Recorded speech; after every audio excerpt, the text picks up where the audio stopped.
Hello, everybody. Welcome to ASBN Live. I'm Felicity Sivalingam, the Manager of Events and Programming, and I'm excited to present episode 120 of ASBN Live today, which is the Sustainable and Non-Toxic Business Roundtable. I really want to give a thank you to our member, Barry Chick, for putting together this incredible panel, including himself. Barry is the technical director and founder of Naturepedic Organic Mattresses. We've also got Marcia Frieze here, the CEO of Case Medical Inc., Martin Wolf, Director of Sustainability and Authenticity at Seventh Generation. And lastly, we have Kari Block, who's the CEO and founder of EarthKind. I'd now like to pass it over to Barry Chick to take away this wonderful programming today. Thank you very much. Welcome everybody to this Sustainable and Non-Toxic Business Roundtable, sponsored by the American Sustainable Business Network. ASBN is a very important organization. We all support it, and it's an organization that represents businesses that want to improve how things are done, want to improve how industry operates, how consumer products are made, among many other wonderful things that ASBN does. And it's time to take this to the next level and actually change how things are done and change the ethics of industry. And that's part of why we're here. I'm happy to have such a great panel with us, which includes Marcia and Martin and Kari, and we all come from different businesses, so we all have our perspectives, but we all agree on the bottom line. We're working together, and we're working together with ASBN, and we want to help ASBN grow and accomplish what needs to be accomplished. Okay, so I'll start. Basically, each of us is gonna explain a little bit about what we do, and then we're going to have questions, and we're open to questions from the audience, no problem. And hopefully this will be an effective and meaningful 1 hour for everybody. Okay, so I'm Barry Chick. I'm a board certified environmental engineer. I'm also certified by the Institute of Professional Environmental Practice. I'm also a certified hazardous materials manager and a few other things. I wrote a textbook for government institutes, and I've been chasing chemicals for 50 years. And my story is that when I was in college in engineering school, the joke was the solution to pollution is dilution. Very funny, except it wasn't very funny at all, because right about then, which was about 1970, Lake Erie was dying. And to this day, it's illegal for commercial fishing in Lake Erie because the mercury levels are so high. What was the lesson that I learned in college? The lesson was, 100 years ago in 1870, when industry started dumping their toxic waste into the lake just swallowed it up, no problem. 1890, no problem. 1910, 1930, 1950, the lake swallowed it all up, no problem. 1970, big problem. The lake was dying.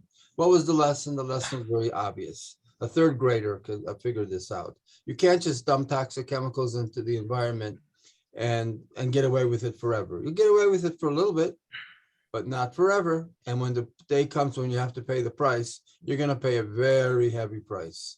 Okay, we have that same problem today with toxic chemicals in our consumer products, and they're hurting people. They're hurting babies. What's the major cause of death for a child from age 1 to age 19? Between 0 and 1, it's SID, so we'll ignore that. From 1 to 19, the major cause of death is cancer.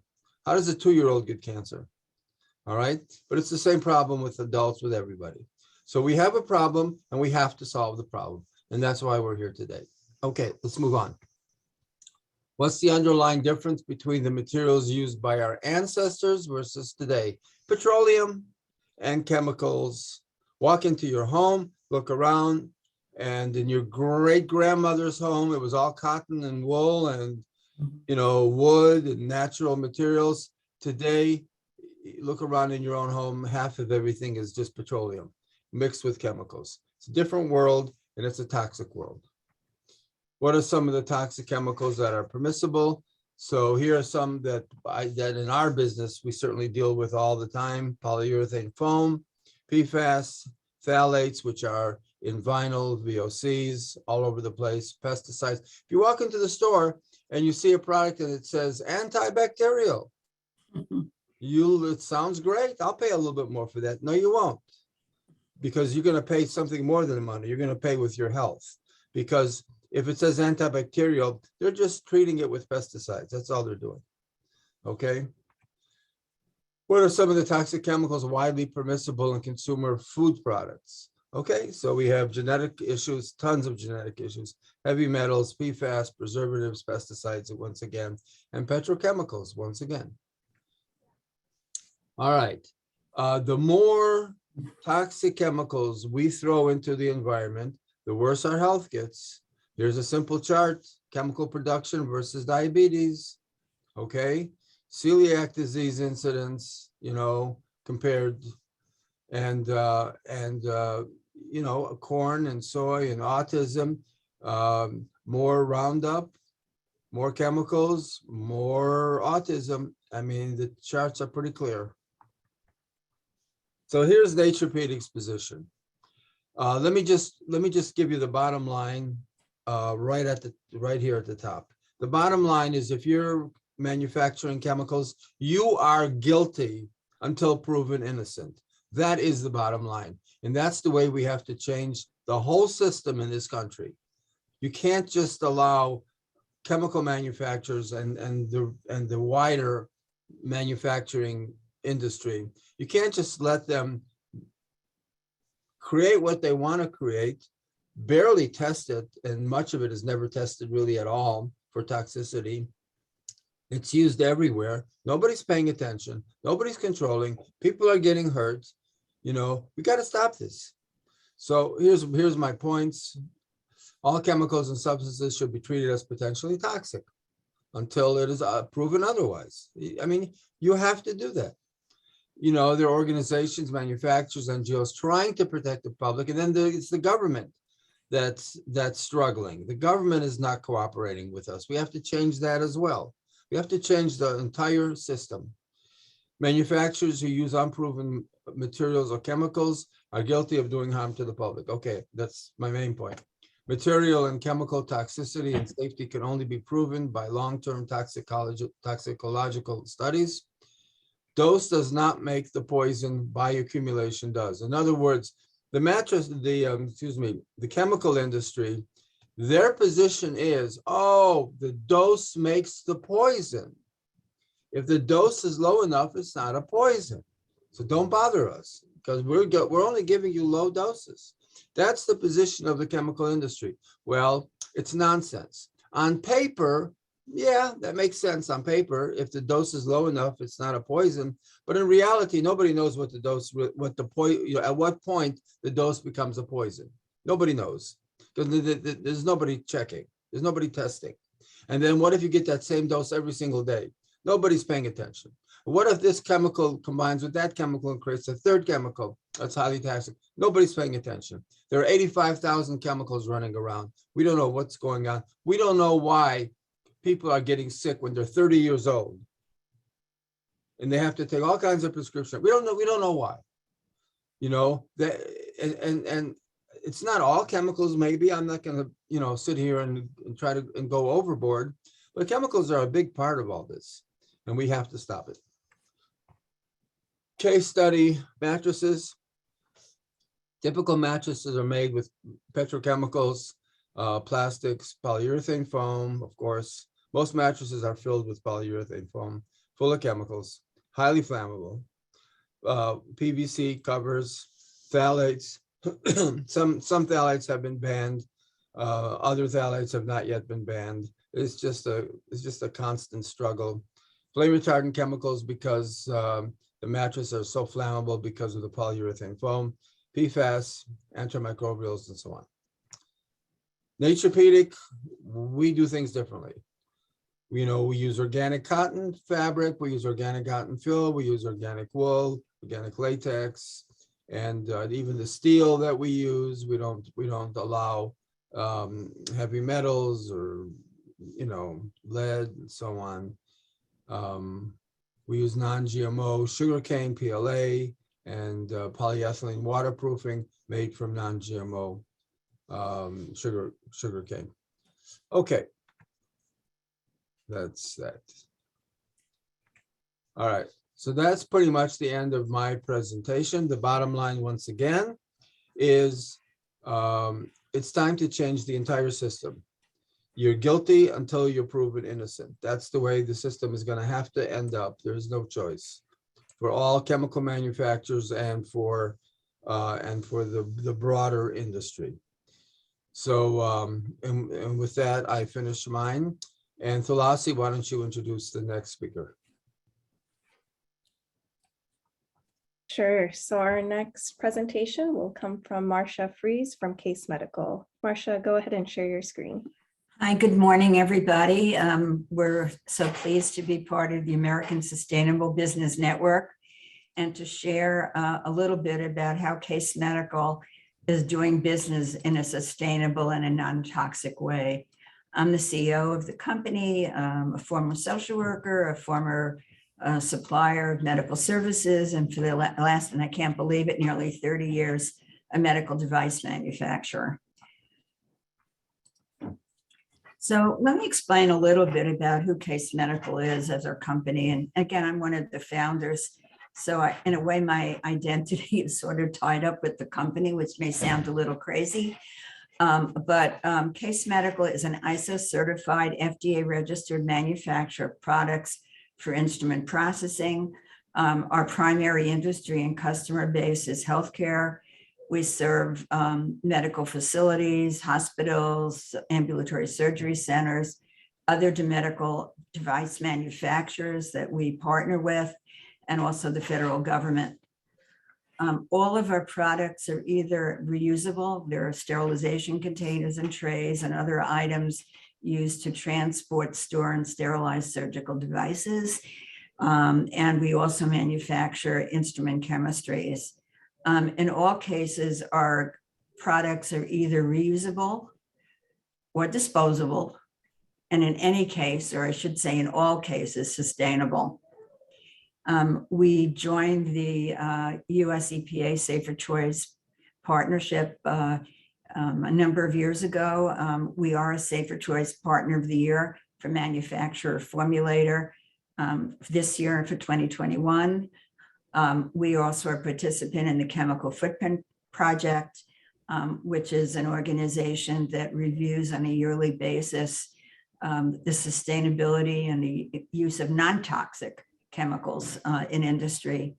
We're also a contributor to the American Hospital Association Sustainability Roadmap, and there we have 2 performance improvement measures, one for reusable packaging for surgical devices, and the other one having to do with our pH neutral multi-enzymatic instrument chemistries that were designed specifically for healthcare. We're best known for our rigid reusable container system as a custom tray manufacturer for reusable surgical devices. Our goal is to manufacture a reusable sterilization system that was truly durable, reusable, had a long useful life, and basically started in a way to replace plastic trays and plastic packaging materials. And I know we're going to be talking more about plastics a little bit later in the program, about how they're, made out of petroleum products and are basically not biodegradable in any way. Further, it was also a goal of ours to reduce waste, because with single-use wrap, especially made of plastic materials, it creates waste and becomes a very difficult material, to actually even dispose of. And many hospitals actually even pay to dispose of their plastic wrap materials. We're also well known for our Stereotype container system, which is not only a reusable packaging system, but also is a universal system. So we developed a tray system that was reusable and very durable, but also compatible with all types of medical devices, and also with all types of sterilizers and sterilization systems that are currently in the market. And that's sort of a unique attribute, that we were able to make one product that can actually reduce waste, reduce inventory, and conserve multiple purposes.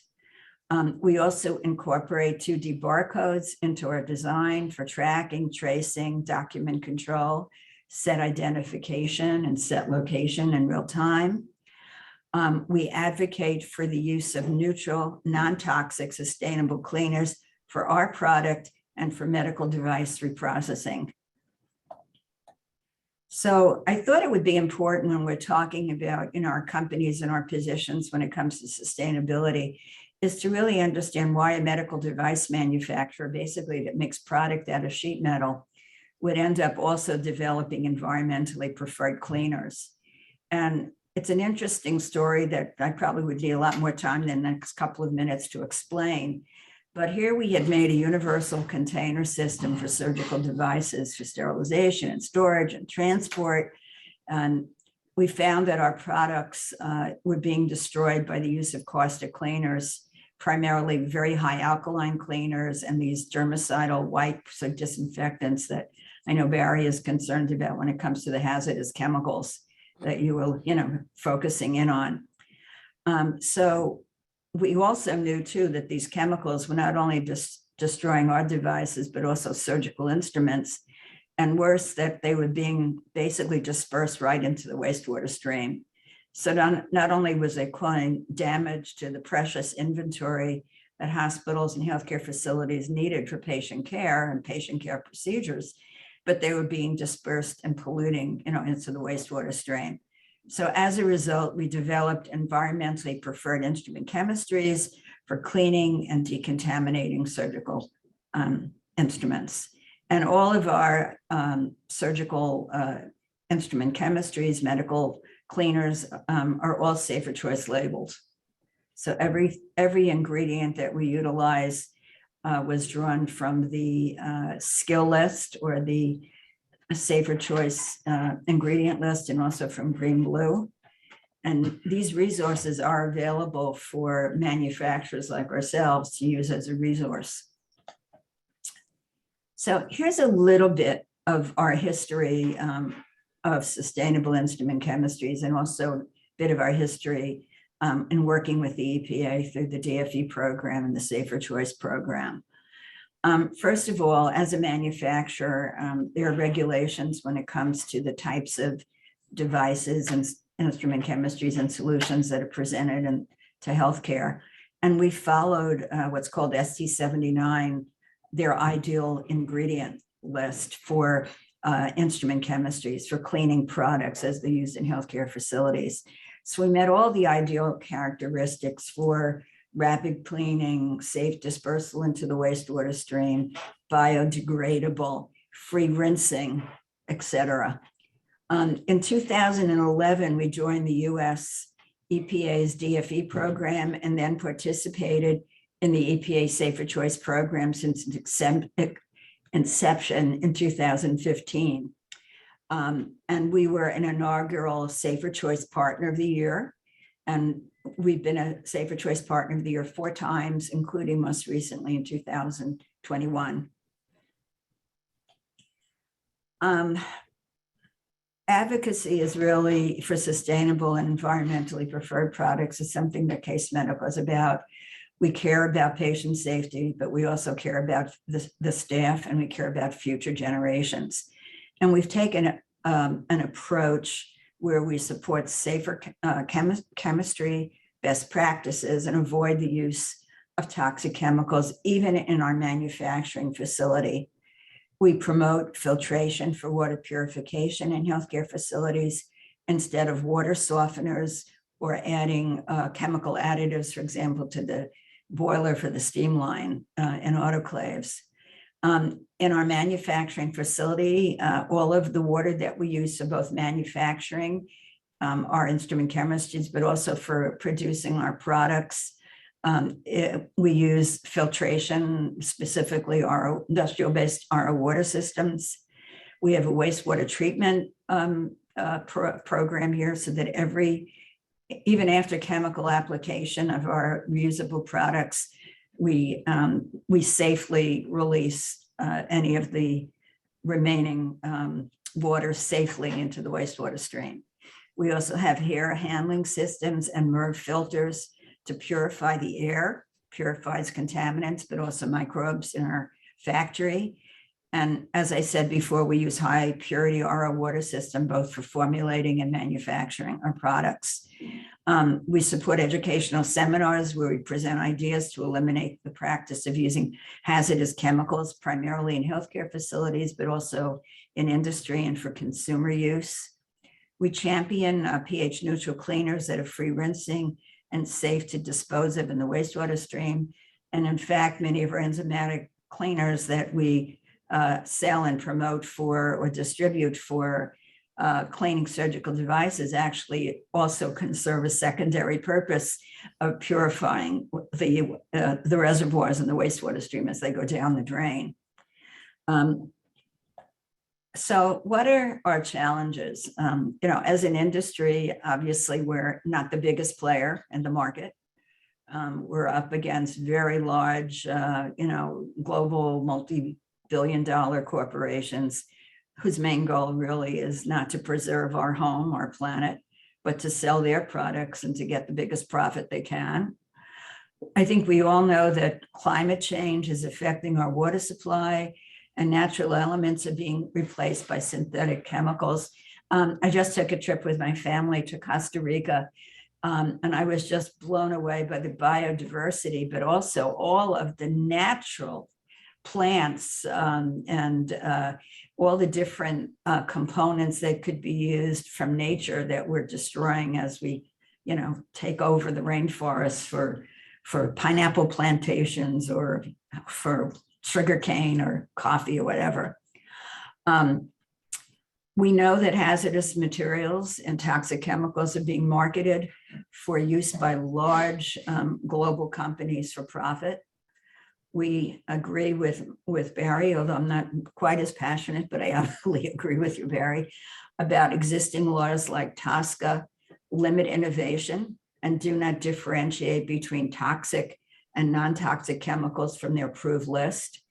It's very hard for sustainable manufacturers like ourselves, and I know, Martin, this is something that you advocate with your cleaners as well as we do with ours, to even be able to make certain claims like antimicrobial claims or even to provide claims for disinfection, because the way we present our products is much more sustainable. It doesn't fit the category of a pesticide, basically, but they're not pesticides.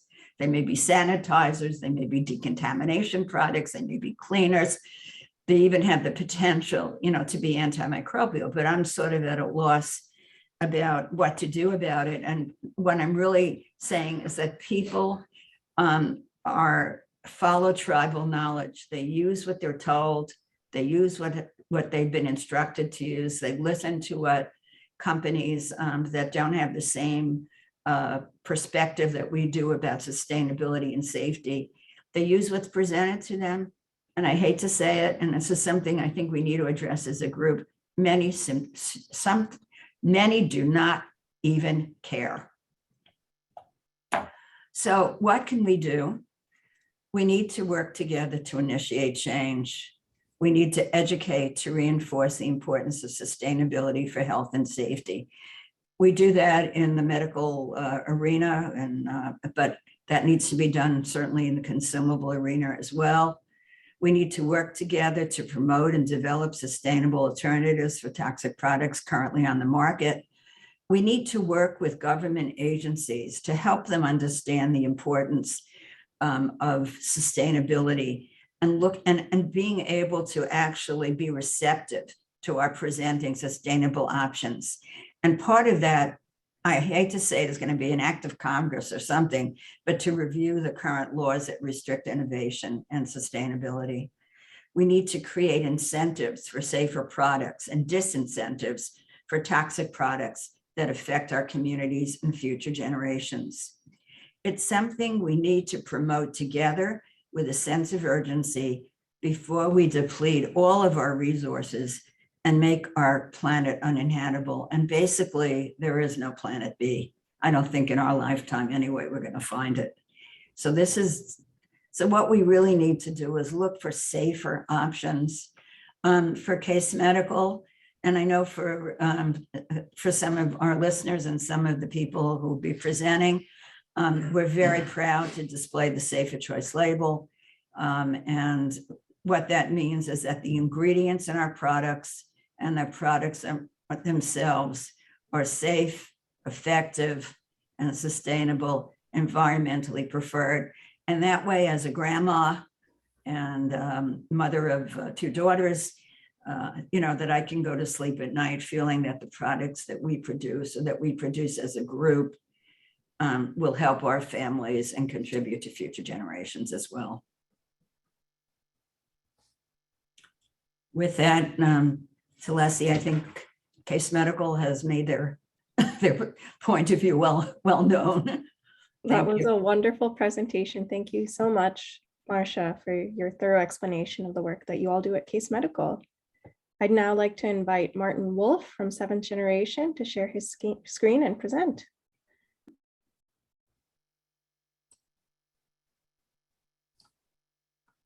Hello, and thank you, Thulasi, and thank you, Marcia, for that excellent discussion of how a company could be more sustainable and make healthier, safer products.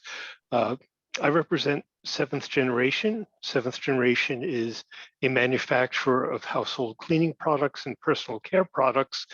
And we like to think that we design them to be safer and to be more sustainable. It is part of our mission to make products, in fact, to make the world a safer, sustainable, and equitable place for the next 7 generations. We're a certified B Corporation, which means we conduct business in a different way, working to benefit all humankind, not just our shareholders. I'm going to discuss first how we view toxicity and the possibility that consumer products can impact the health of the people who use them, and then discuss sustainability, what it is or how we view it, and how we try to make our products more sustainable. So I want to begin by saying there are actually 2 types of toxicities that are generally recognized. One is acute toxicity. This is harm that can happen immediately should you swallow a product or should you get it on your skin or inhale it. And the effects of acute toxicity, as the name implies, occur immediately. And because of this, most companies control acute toxicity very well, or they place a warning on the package to advise the consumer that there might be an acute toxicity associated with the product. So the product might say, do not swallow, or avoid contact with eyes, or avoid contact with skin. And that's so the consumer knows that there's a toxic effect associated with the product. There's another type of toxicity, though, called chronic toxicity. This is a toxicity that occurs when a person is exposed to a substance repeatedly, and there's not an acute effect, an immediate effect, but there can be a health effect over time. And perhaps the best example of this is cigarette smoking. Smoking your first cigarette is very seldom responsible for your death, but if you smoke cigarettes for a prolonged period of time, you can develop emphysema or congestive obstructive pulmonary disorders, or even die from a disease such as lung cancer. Well, chemicals, the substances can have these chronic toxic effects of carcinogenicity, mutagenicity, neurotoxicity, reproductive or developmental toxicity, disruption of the endocrine system, or sensitization, where something, after you've been repeatedly exposed to it, can cause some sort of an allergic reaction. And the general approach to handling these chronically toxic materials is to say, well, yes, we can use them in our product because we can reduce the amount of exposure to that substance by only using a little bit in our products. But the fact is, a company may know how much of the substance is in their product, but they don't know how many products the consumer is using a day and whether or not those substances are present in those products. They also don't know if a consumer might be exposed to those same substances in the environment. And to the point made earlier by Barry, there are interactions between substances that we just do not understand. So seventh generation believes, and I think the other panelists on this webinar believe, that you really can't control exposure and therefore control the risk of harm. What you have to do is eliminate the hazard, not use any substance that's known to be a chronic toxicant like a carcinogen, mutagen, or endocrine disruptor. So that is the philosophy that seventh generation uses. It's behind the safer choice label that was mentioned by Marcia, and it's why we display the safer choice label on our products also. So moving on from safety to sustainability. So I think it's important that we all have a common definition of what it means to be sustainable.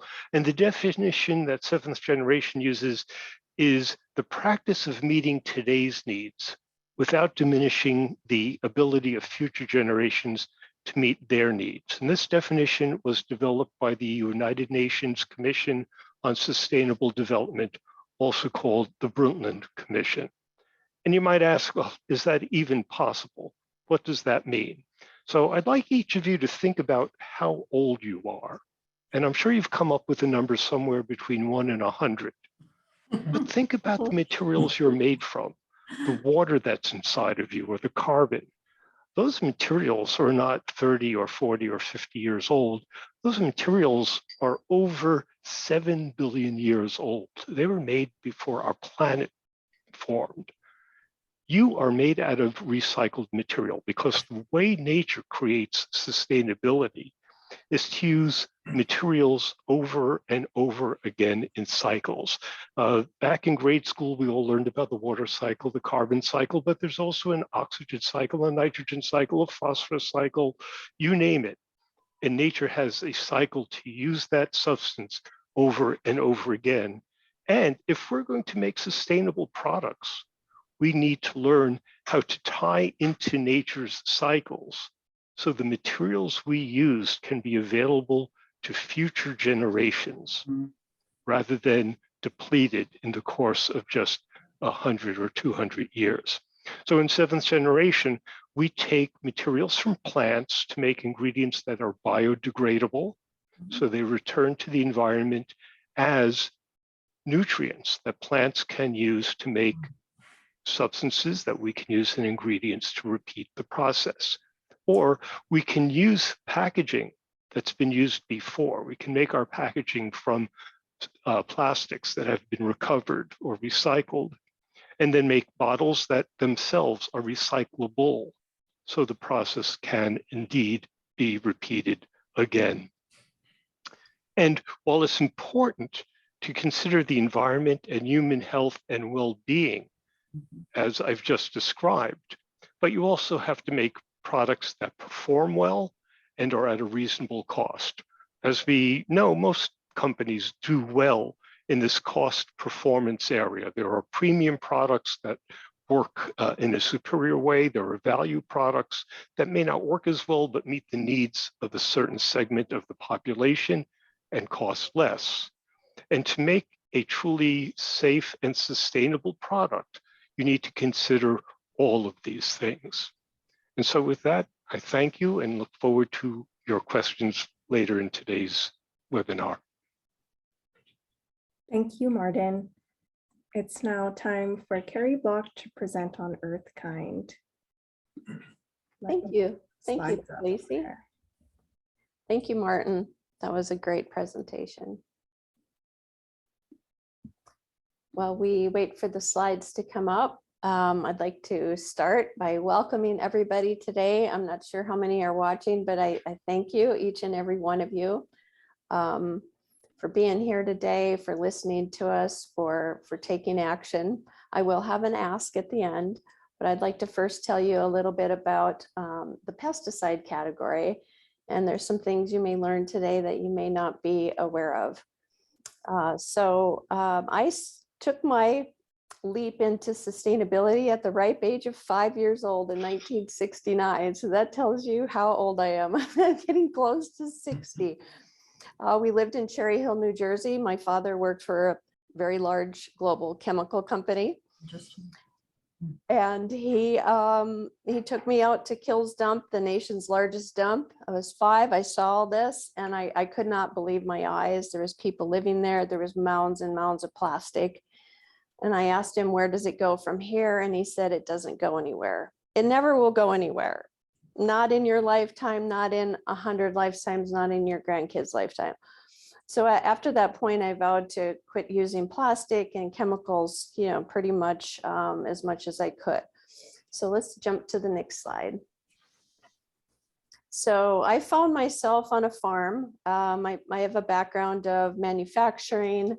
I've been a hospital and surgical tech. I've been a lot in hotels, restaurants, and then I spent almost 20 years on a farm. And our farm was, for the most part, regenerative and organic. I learned a lot in that process, but we had a big problem on the farm. That's me in front of a 100-year-old barn holding my product. So this problem we had on a farm was mice getting into our tractors and trucks and eating the wires. It causes billions of dollars of damage for USDA, homes, businesses. And I learned even up to 20% of houses that burn down come from rodents chewing on wires. And yet 90% of the people out there really didn't want to have to confront one, didn't want to have to kill one, didn't want to have to deal with a dead body. They really didn't want to harm the planet, but the only thing available was a toxic kill. I called every single company out there and said, is there a better way, a better option? And they pretty much laughed at me and they said, you're crazy. All there is poison. It's cheap. It does the job. Why should we care? Hence, that started the business and the journey that I'm on today. So next slide. So I had this big conundrum I faced. Everybody faces, but I thought about it differently because I'm like, we can't have pests in our stuff. They can cause a public health risk. That is dangerous, right? But they're not a pest until they get into our stuff because we need them doing their job. We need them biodegrading our garbage, right? We need them pollinating our food. We need them aerating our soils. But once they come into your stuff, they're a pest. And I thought there's got to be a solution where we can exist in harmony with nature and take our lessons, like Martin shared, look at the life cycles of nature. And so that's how I went about building this business, which is basically innovating the pest control category with products that work more in harmony with nature.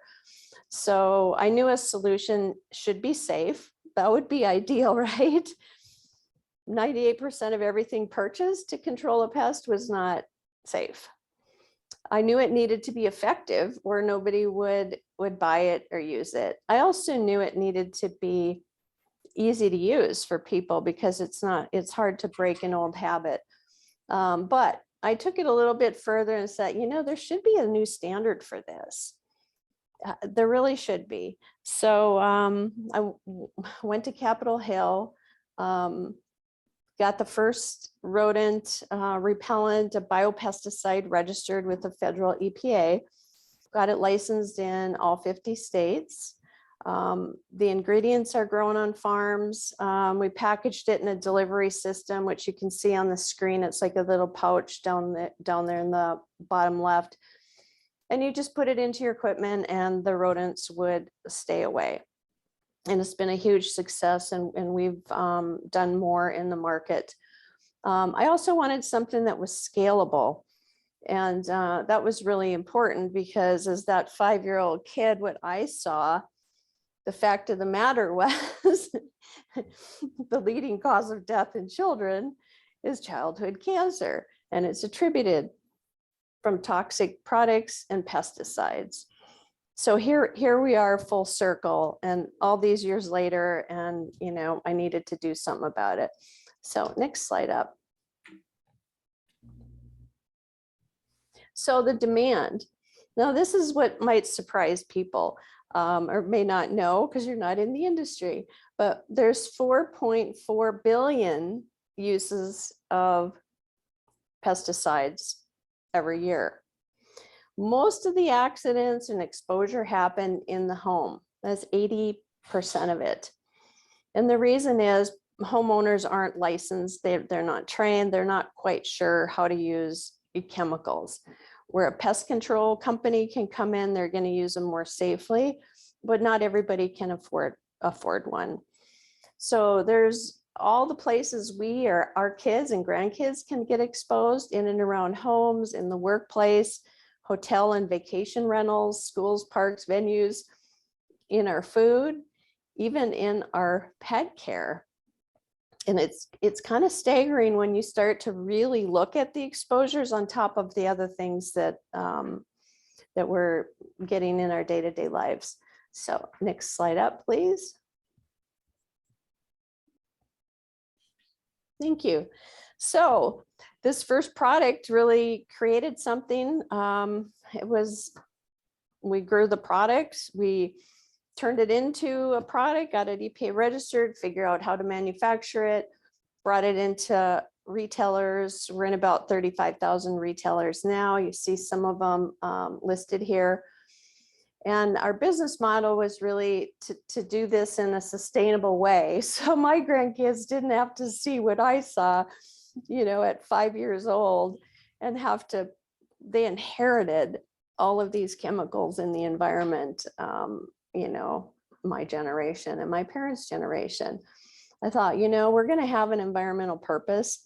And it was around living in harmony with nature, but it needed to protect the pollinators. We needed to reduce pollution. So we're a zero carbon footprint company. We wanted to support biodiversity and the ecosystems. We needed a social mission because I don't say the enemy is poison. The enemy is the lack of education, which is why I'm here today, why I'm part of this organization, part of why we're all here today. We need to educate people to know there are risks, and there are also other choices out there now. Rural and farm income too. That's something else we've been able to do, and we're all very proud of that, providing another alternative income for farmers who grow all of our ingredients. Community diversity. We have a lot of diversity in our company. Our manufacturing plant is in Mooresville, North Carolina. It's just a little bit north of Charlotte. Up to 20% of our assembly is handy-capable individuals. So we're very proud of that.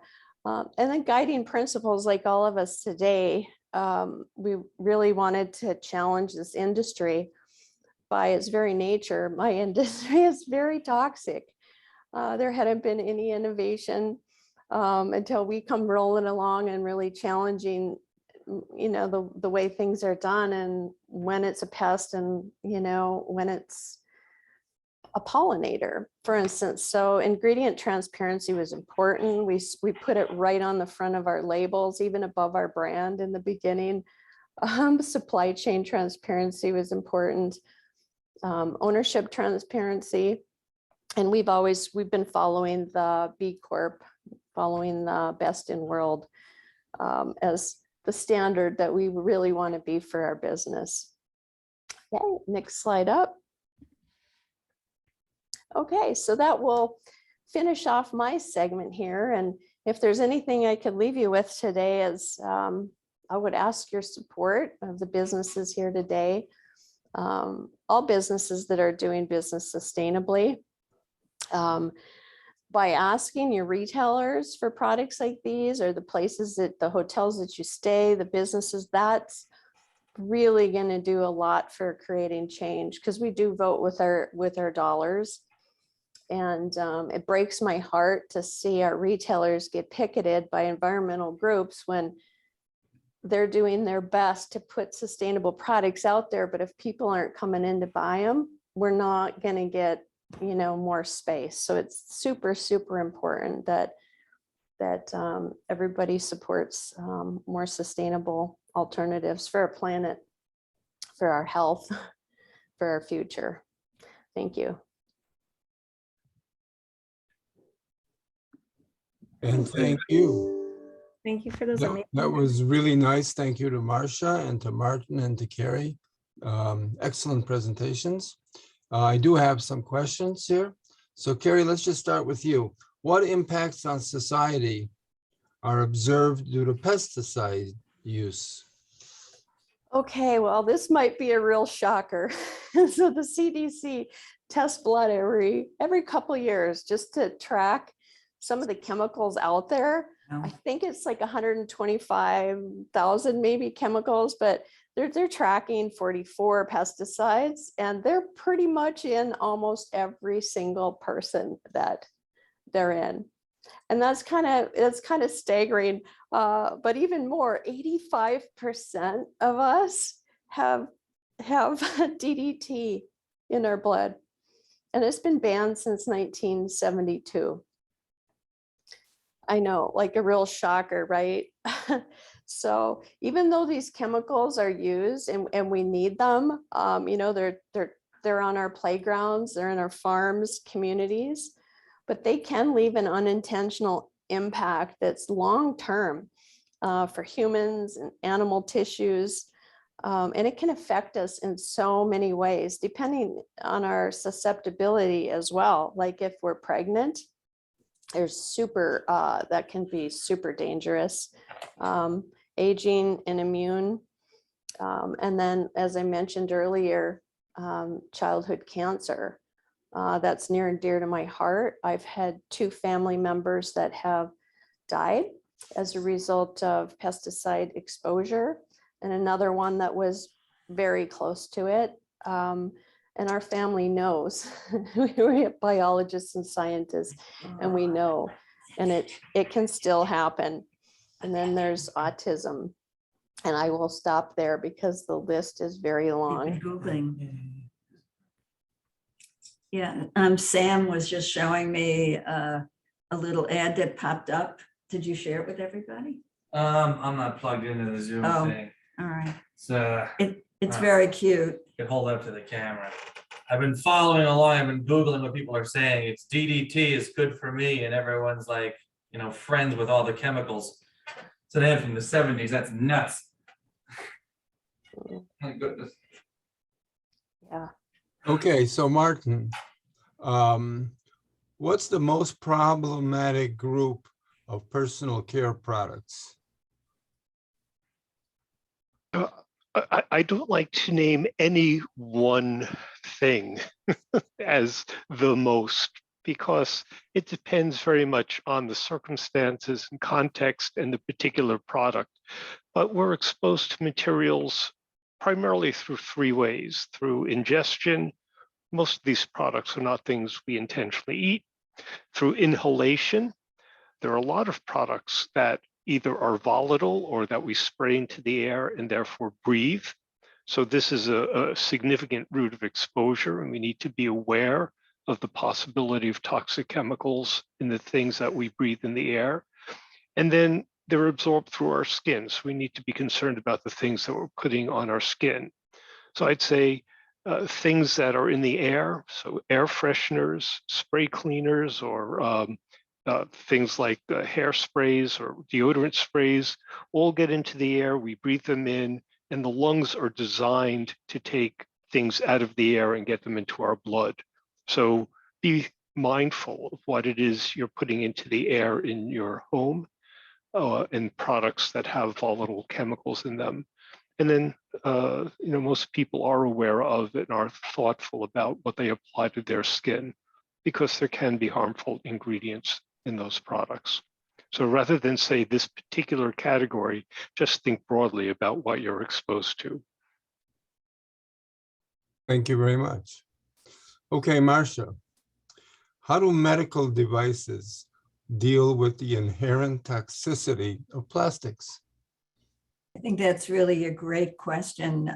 We started our company in 1992. Foolishly, we bought a sheet metal factory that made aluminum and stainless steel surgical trays, only to find that the whole industry had changed to use plastic. We tried it for a bit and then we said this was completely crazy. Plastic is not biodegradable. Plastic cannot be cleaned using the normal chemistries that are sustainable without, for example, enzymatic detergents will dissolve it. We knew that they were hard to clean after surgical procedures, and that hospitals had to pay to remove even the blue wrap that they were using for wrapping. So I think it was really important that recently there's been some news about the fact that plastic is even a breeding ground for microorganisms. And we do a lot of work with New Jersey Institute of Technology, here it's a local university that we partner with, and that plastic waste and microplastics are not or are barely biodegradable. And so they can remain in the environment for a long time, acting as vectors, a means of transport for pathogens. And in this way, plastic can spread microorganisms in the sea, but also in the air. So as a manufacturer, we avoid plastics. As Martin said, for packaging, obviously for some of our cleaning solutions, it does go into a plastic container, but those, are recyclable containers. But for the most part, any of the products that we manufacture have no plastic components, have plastic parts. I would say in general, the overuse of plastic is really, contributing to the problems we're having with our environment, and even cleaning products that one would use as cleansers have been known to have plastic beads in them as well. So we stay away from plastic as much as we can, and we do not encourage it for medical devices in our education. Thank you very much, Marcia. One of the topics that we need to quickly cover here is the whole idea of trying to get products certified, which is a very good step in the right direction. And one of the comments asked about the EPA safer choice. Let's look at certifications in general. There are quite a few certifications. Some of them are quite good, actually. Some of them are not so good. And one of the problems we all have to deal with is figuring out what's what and trying to help all that, work out. In my case, with when it comes to mattresses, for example, the EPA Safer Choice program doesn't apply. They won't deal with mattresses. They will deal with products that Marcia, or Martin, that you guys use. And you're welcome to comment on it. But let me just quickly say, in the case of mattresses, we're very organic oriented. So there's something called the Global Organic Textile Standard, GOTS, GOTS. We follow that program, which doesn't apply to cleaning products. It applies just to mattresses, not just to mattresses, but it includes mattresses. We're also very big on a new certification program called Made Safe, which does apply to a lot more products. And they take a look at what's going into your product, and they've covered thousands of chemicals, and they know what to approve and what not to approve. It's a pretty decent program. And then there's the organic content standard, there's Green Guard, and so on. Martin or Marcia, if you want to say a word or two about the EPA safer program, go ahead. Martin, whatever. I guess I can start. What the Safer Choice program does is that it in a way doesn't formally regulate, but it reviews products for labeling purposes, and it involves initially a lot of testing for the efficacy of the product, and then it involves reviews by independent toxicologists to ensure that the ingredients and the overall design of the chemical product is safe, effective, and meets the standards for safer choice. It doesn't mean that every product is perfect from the sustainability perspective, but that it's best in class, with the goal, of course, of having the safest outcome for environmental preference.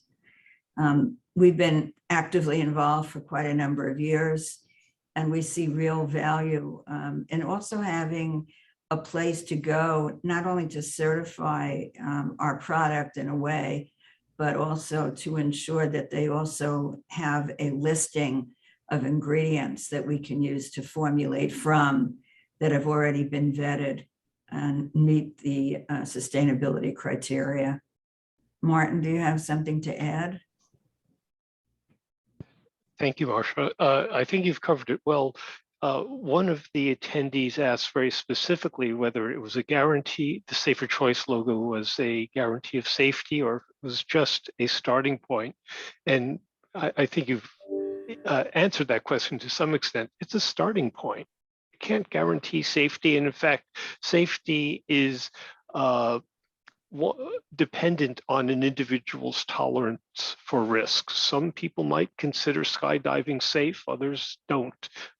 I personally consider things like mountain biking unsafe, but there are others around me who just go zooming down what they call the gnarliest of trails. So it's a starting point. I also agree with Barry that the Made Safe logo is a good one. We've used it on some of our personal care products, which are not covered by the Safer Choice logo. And also, to Barry's point, there are articles like mattresses to which there are a more limited number and different certifications. So, but Safer Choice and Made Safe are definitely good starting points for safer products. Thank you very much, Martin. Okay, everybody, what chemical, can you pick one chemical or one group of chemicals that are found in consumer products that pose the greatest health risk? This is a question. How would you answer that, anybody? So I've already stated that I don't like to choose the one most or best. I always like to point out that there are 452,000 species of beetles, because there's no best beetle out there. There's a good beetle for each environment and each circumstance and each thing that needs to be done. So it is with toxic chemicals. It depends on how you're exposed to them, how you use different products, etc. But I'd say anything that is a chronic toxicant and things that tend to persist in the environment create the greatest hazard because they can accumulate, they don't biodegrade. And as we're learning with PFAS, and as we knew with DDT, and as we knew with PCBs, and as we knew with heavy metals like mercury and lead, they don't go away. So you're exposed to them throughout your lifetime, not just instantaneously. So I'd say anything that's a known hazard and persists in the environment should be avoided in all manufacturing, and you should avoid those chemicals if possible in your homes. Thank you, Martin. So, that brings up a point here, and that is, how should consumers protect themselves? Most consumers are not experts, they're not chemists. How should they protect themselves? So here's a couple points that are just practical. One is, start to be familiar with the various certifications, okay? Whether it's the EPA program, Safer Choices, whether it's, Global Organic Textile Standard, Global Organic Latex Standard, Made Safe, and so on. Just start to become familiar with these. The other practical approach for the typical consumer is to recognize what not to fall for. So for example, if you're looking at a product and it's telling you how natural it is, it's probably garbage. Okay, there's no definition of natural. All right. If they're telling you how sustainable they are, unless they can prove it in some way, it's probably garbage. That's called greenwashing. If they tell you they're eco-friendly, and a lot of products say eco-friendly, doesn't mean anything. Okay. And when you see a lot of these false, it doesn't have to be false, but if all you see is these terms that have no definition, that don't mean nothing, they're just marketing terms, is all they are today. If what you're seeing is lots and lots of that, I wouldn't trust that product very far. So that would just be a practical way for a consumer to start being more sensitive to these issues. Okay, another question. I'd like to add something. Oh, to please that do. very- Please do. Yeah, because one of the problems is happening too, and it's hard for EPA to keep up to it with the current staff. There still are banned pesticides in use. There still are toxic things that aren't allowed to be used in use. And there's loopholes. And so it's especially important to look for those certifications and to buy from companies that you really trust and you know. Agreed. Can I make a comment as well?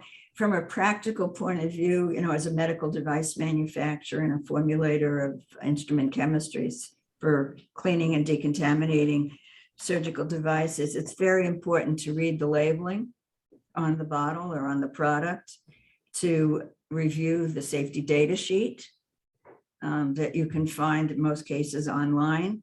Sometimes some of the larger companies don't have them available for the US market. So search for Canada or England, they'll be in English, and you'll be able to reach the safety data sheet that way. You also need to do a little research to ensure that whatever chemicals you're using is for the intended purpose. And again, I just want to reinforce, look for the US EPA Safer Choice label and made safe. Did I get made safe right?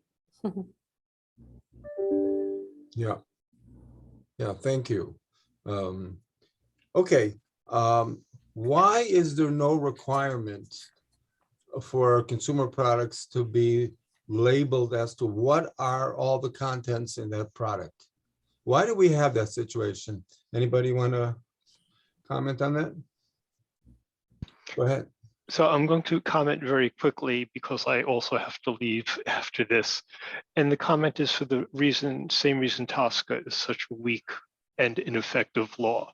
Large companies want to make the most profit they can, and therefore they want to use ingredients that are lowest in cost to suit the purpose.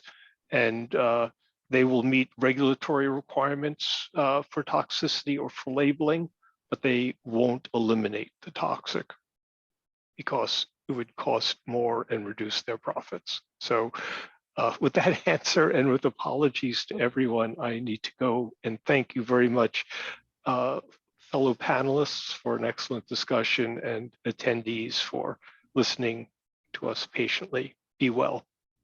Thank you, Martin.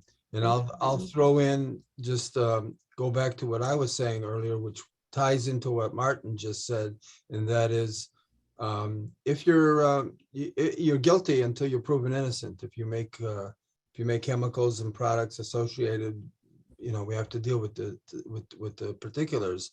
But we can't just let industry put what they want and not tell us. And we're all agreed on that. And to me, that is the bottom line. There comes a question: should corporations be dealt with as criminals if they're knowingly poisoning the population? Either of the two of you have any comment on that? What I'd like to say, it's we're in such a polarized place, right now with our politics and gaslighting and misinformation and reluctance, to hold business accountable. I think that maybe we turn it in a different direction and we work with government to actually endorse, support, and give grants or tax credits for sustainable companies so that there's an incentive for people to do the right thing. I agree with you. I think it's a terrible, situation that we're facing, and we're facing it in our industry. I don't know if you've ever seen the movie Drugs and Love, or Drugs, which deals with, how competitive companies are in the pharmaceutical industry to get their product to market. We, as a sustainable manufacturer of instrument chemistries, have had a lot of dirty tricks played on us, a lot of misinformation, but also tampering, with the equipment when our product is in use, our sustainable product, our cost-effective product, our product that meets all the ideal, characteristics for the intended use of cleaning and decontaminating surgical devices. So we've been subject not only to misinformation and false advertising, but even some actions that have hurt our ability to distribute or sell our safer products. So, and again, we had no recourse, at the time. If anything, we lost an opportunity to serve a very large system because of the dirty tricks. So I don't know how, Barry, I agree with you that it should be criminal, to poison ourselves, the other living things on the planet, to destroy, our reservoirs and potable water that we need for drinking and life. I don't know where you go with this. Maybe from my perspective, maybe we take it from the opposite point of view, where we lobby to help companies like ourselves that really care about the environment and people and the planet, to have incentives, disincentives for those guys, but incentives for us. So we have a chance to grow, prosper, and do what we all believe is the right thing. That's Okay. great. Thank you. Go ahead. Yeah, Sure. I have a piece of, I guess, advice here too. With I don't think any of us can underestimate what one voice can do. One voice can make a difference. And I say this because when I started this company, I wasn't from the industry, wasn't an entomologist, but I collaborated in a very massive scale with our local universities, with USDA, with the SBA. And I've written about it in my book called Gathering Around the Table. Oh, great. But because of that, because of bringing that first biopesticide out that actually worked, once it was available, EPA was able to ban the 8 most toxic rodenticides. Now, when they did that, the company spent their time suing EPA. Well, the other companies spent their time innovating, coming up with greener things. Now, those companies, those products are doing well, and the toxic products are starting to decline. They picked back up over COVID a little bit, but I just encourage anybody. One purchase makes a difference if we all do it. One voice makes a difference. So it does seem really, really big, but I tell you that the collaboration and what we're doing here, anybody can write their comments, reach out to this Sustainable Business Network, get involved, and we help, and you can help us. Thank you very much, Kari. I think this brings things to a close for now. We all want to thank the American Sustainable Business Network for doing the wonderful work that they're doing, and for serving as the group that unites us all to try to affect change. And hopefully we will be very successful with that in the coming, in the near and far future. With that, Thalasi, you want to take over and close this up? Sure. Thank you each, Barry, Martin, who's not here right now, Kari, Marcia, for this wonderful panel. A recording of this session will be available on the ASBN website later today. That's asbnetwork.org. Thank you all for joining. Take care. Thank you. Thank you. Bye. Our pleasure.